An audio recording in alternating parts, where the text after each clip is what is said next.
I'm back. Strike the Blood, episode 4. First and foremost, I would like to apologize to my Strike the Blood subscribers, also those who follow my Strike the Blood episode reviews. Last week, like I've said in a few of my videos, I was uber busy, like with work and other activities. So, if you look back over the past week, I barely got any videos out. And I've been pretty much playing catch up. I'm still not even caught up to all the stuff that all the content I look at. What do you do? It's life. And then, secondly, I'm sorry that I'm late with this review, but for this week's episode. But doggone, man, this was supposed to come out yesterday, last night. Doggone technical difficulties. My camera just wouldn't work, which actually happens from time to time. Frustrating, but what do you do? It's life, yo. You move on. So we here, and now, I gotta say this. I'm actually glad I didn't review episode 3, and some people may ask why. Because episode 3, let me tell y'all, I would have given that a 5.5 out of 10. It was an I episode. Okay, it was all right. That's it. It was just all right. I mean, I found episode 3 to be quite boring. Okay, except for that ending clash, that ended, especially in the beheading of Kojo, which I was not expecting that. Oh, I was not expecting that. And then also, the introduction of Asagi, which very good, very good, very good. And mind you, I haven't read the manga, light novel, whatever it is, so I don't know. I've seen these characters in the intro, whatever, but excellent. Other than that, it's a pretty forgettable pretty forgettable episode. I mean, Stitch was just beasting, but it is what it is, Now, on to this episode, 20 times better than episode 3. This episode made up for episode 3. It had good stuff for this episode. It was, the content was rocking for this episode, and then some. 20 times better than episode 3. I mean, seriously, it was almost night and day. Not completely. It was maybe not midnight, maybe twilight, going in, beginning of evening as opposed to middle of noon. Feel my analogy? Anyways, and let me begin with this episode's beginning. I'm thinking it's going to be a continuation from, Himuragi still holding the beheaded head of Kojo, Akatsuki Kojo. No. That's not what it is. No. The animators decide to take us to a completely different area. Excellent. All right. That's what I'm talking about. Surprises. And who was it? Asagi. Now, I like Asagi. Not gonna lie. First and foremost, she's very attractive. I just gotta say that. She's very attractive, Not just because she's small, she's a very attractive female. Number 2, she presents another element. She has a crush on Kojo. He don't even know. And I want to say this. Kojo player. Bruh. How do you not know? Now, some females be hiding. I get that. She's very intelligent. She's a programmer. For those who don't know who her character is, she's a programmer. She works for this man. She's a high school student, but she works, interns, whatever, for this man-made island programming project, something or another. She deals with the computerization of the island which they're on, that Izoga, whatever island they're on. Y'all know what I'm talking about. So, yes, I'm really digging her character. Anyways, so she's dealing with that some cute, funny conversation. She's dealing with her for AI program, and then the building's getting attacked by 2 intruders. Now, we know who that is. But anyways, she's cracking stuff, and she's like, what's going on? And she gets a call from Kojo. She's like, Kojo! And Kojo breaking it down to her because Kojo is resurrected. Now, I was curious to find, episode 3, he is he get his whole blood and everything. Himaragi's like, yo, you know, and she's having a fit because she's like, if you were gonna die, wouldn't you do? But why'd you protect him? He's like, yo, I might be the fourth progenitor, but I just got these powers a few months ago. I don't know what I'm capable of. Come on, girl, what's wrong with you? And yeah, Kojo's breaking down the whole, and you see his demeanor starting to change. His demeanor changed completely, pretty much 180 throughout this whole episode. Excellent. That's another excellent point I would like to say about this episode. We see Kojo change, and he's breaking down the whole situation to Asagi, and you know, Asagi, they having a good conversation about the intruder and this and that, and then we finding information. We finding out what the objective is. It's apparently this relic at the bottom of, because she cracked his military secrets. She was like, whoa, what the? And they found out about this relic. Anyways, back to Himaragi and Kojo. You know, Kojo's trying to dip. He's trying to say, yo, with my progenitor abilities, you know, because he already talked about how he can't control his familiars. I'm not even gonna try to explain what familiars are. You have to find out more about vampires and all that lore. But anyway, vampires, witches, warlocks, all that. Feel me? Anyways, he can't control them. And sorry, I was looking at my dog. Anyway, she can't control. I mean, he can't control them. But you know, Himaragi's like, yo, this ain't the time to wuss out. Suck my blood. And he's like, no, but you know, because he told her how he's a virgin vampire. Not virgin how you think, but you know, he hasn't sucked human blood before. And then she does a slit. She just goes into just beast mode, yo. She just goes into beast mode. And so they do that thing, and he just pretty much, you can see Red Eyes power up. And then so they head on over to the facility, and they you know, they head down to the lowest level, and he's having a conversation and whatever. I think. Anyway, they head down there, and then we meet you know, well, actually no, we see the great scene of Stitch and Astarte, however he calls his family.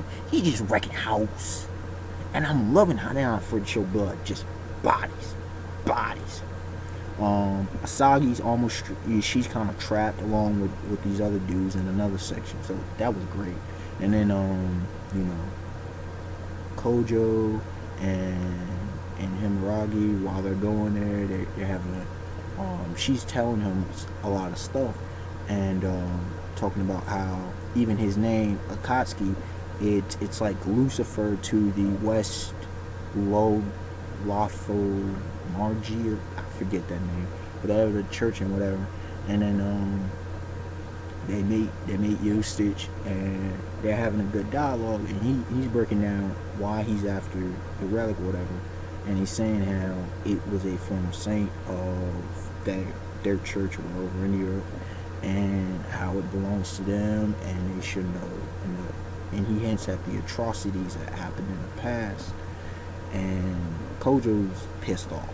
He's getting increasingly pissed off. He's like, eventually he just shouts, I don't care. And you do not care. And then, you know, Himaragi and him just clash with the other two. Now, Kojo tried to take him by himself. Astarte jumps it away. Himaragi's like, yeah, we got this together. And she takes the familiar, he takes Stitch, and the fight scenes were very well done, very well animated. And then this episode, they just start pulling out a whole bunch of stuff. And I'm like, it's about damn time. I mean, they just out of nowhere. I'm like, where this been at? All right, let's get the real fight. First real fight. I mean, Stitch. Did y'all see that holy armor that he pulled out?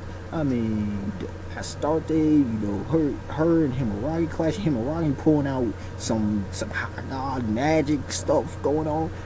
The progenitor familiar, Regulus fifth armor, fifth familiar. Oh my goodness, they're like this line. And yo, about you know, about what was I about to say? the progenitor's magic. And this reminded me, do y'all remember Beyblade, the original trilogy, where y'all know Tyson, Kai, Ray, and Max's 4-bit beast? Well, that's the same thing. The four mythical creatures, the four elemental creatures. You know, there's the dragon, there's dragon, which is wind, there's the fire, which is the phoenix, there's the turtle, and I guess it has a snake, Genbu, I believe. Genbu. You know, it deals with water, and the tiger deals with wood. And so doggone Kojo used the tiger this time, I believe. Or was it was either the tiger or the phoenix. I think it was the tiger. He unleashed the tiger. But the tiger wasn't enough because of the holy armor. And then dang, how did it go down? Anyways, it was great action. It was great. Watch that fight. That fight was very well done. I'm trying to remember. It was yesterday I watched it. I'm trying to remember how the fight ended. But anyways, it was because of Himuragi went in and did work. She stabbed. Oh yeah, it was a combo between Himuragi, and she stabbed the familiar, and then Kojo finished it off. And Kojo, no, was it Kojo or Himuragi? One of them, you know, finished off usage. So that thread is done. But I'm loving the foreshadowing and the hints that were dropped in this episode. It was excellently done. So I'm quite stoked to see what's gonna happen. You know, this series, it's quite an open-ended world, and what we're hinting at is we're eventually gonna move outside of this island, which I'm great, because I want to meet these other progenitors. I want to see what's going on, especially with that drop and of, you know, what happened in the past. So I want to get this dark history, and I also want to you know, obviously I want to see more of Kojo's powers. You know, he's the familiars have accepted him because he's taken the blood of a human, and cool. And we're going to what I'm trying to say. Also, dang, what I was trying to say. Oh, Kojo's view of morale in this situation. He doesn't want to choose. Kojo's view of morality and choice, and I'm loving this. Is a bunch of gray area, and I love when it's gray because it gives it a realistic element. Unfortunately, life is got a lot of gray areas these days. Also, you know, the introduction of Asagi and how she is. So this means two last things, and I'm done with this review. The introduction of Asagi, which means, and I'm guessing how these other females, which means one thing and one thing only, baby. Y'all should know, if you know anime and manga, what is that? Ecchi and harem elements are involved. I personally like that. Now, I don't mind. Look, ecchi when it's done well. When it's meant to be ecchi, when it's done well, yes, excellent. Harem I'm not a huge fan of, but it provides extra humor, it provides extra stuff. Like, it's great. And for those who don't know what harem is, it's not like a whole bunch of sexual innuendos and stuff necessarily. But what it is several females usually are kind of competing for this one dude in their own ways. Sakurai is an excellent example of that. Read the manga. I don't know anything about the anime, but that manga, just caution, is not for everyone. I'll do a video on that. And yeah, so that means, yeah, there's gonna be these different ones with Kojo. But we also see, and this is the last point, that Himuragi, yes, because that one friend that was introduced in the last episode, the one that Himuragi and Kojo had ran into, the brown haired dude, yeah, he said that, you know, he was talking to this bird back creature, bird back creature. I guess it was it from the line organization? I'm not sure. You know, we don't know. We don't exactly know what his whole deal was, but he was pretty much saying that Himuragi would sit there to pretty much be the mate and queen of Kojo. Cool, man. Cool. Like, yo. So this gonna be some deep stuff. You know, he's talking about the stability of Japan and everything else. So it's like, so there's a lot of stuff, a lot of puzzle pieces that are yet to be completely filled. So I'm liking that. You know, overall, It was a phenomenal episode. No, actually, it was an amazing episode. It was a 9.5 out of 10 episode of Strike the Blood now. Last week and this week, like, yo, the transition. They may have dropped the ball a bit on last week, but they more than picked this up. It was pretty much a slam dunk, okay? The only reason it wasn't perfection, there's a couple elements, you know. There's a couple elements that you could say were a little bit missing for perfection, but amazing nonetheless. Unexpected one to like, comment, subscribe. Sorry if I seem distracted. Some things happened while I was taping this, recording, whatever you want to call it. But yeah, man, we back. We here. Tell me y'all thoughts. We out. Peace.